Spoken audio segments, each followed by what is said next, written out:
We found that the Catholic Church has taken anywhere from between $1.4 billion and $3.5 billion out of the federal Paycheck Protection Program, which is part of the CARES Act, the coronavirus relief package. And we found that the church did this through a specific lobbying effort.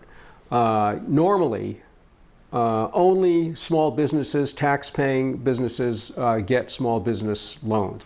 This action by the Small Business Administration is unprecedented because it's actually using federal money to pay the salaries of priests and ministers. I mean, it's almost as if there is no wall between church and state because the federal government is using taxpayer dollars to pay priests and ministers. It's also unprecedented that a religion would actually get preferential treatment, which is what's happening here. So I think legal scholars are very concerned that the wall between church and state it might be disappearing.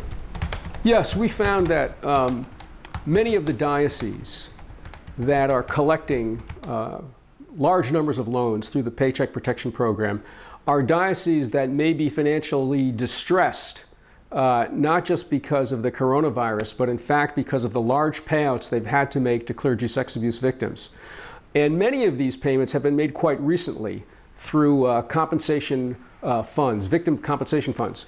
I think at this point, as far as I've been able to tell, the victims and victim advocates are just in a state of shocked and stunned disbelief. I don't even believe they've had a chance to process this information. It's just a huge amount of money, and I don't think anyone expected this. I don't think anyone saw this coming. I think the president is looking for support from conservative Christians, both evangelicals and, say, anti-abortion Catholics. So I think the president appears to be unconcerned with any erosion of the wall between church and state and seems to be using this for what he believes is political gain.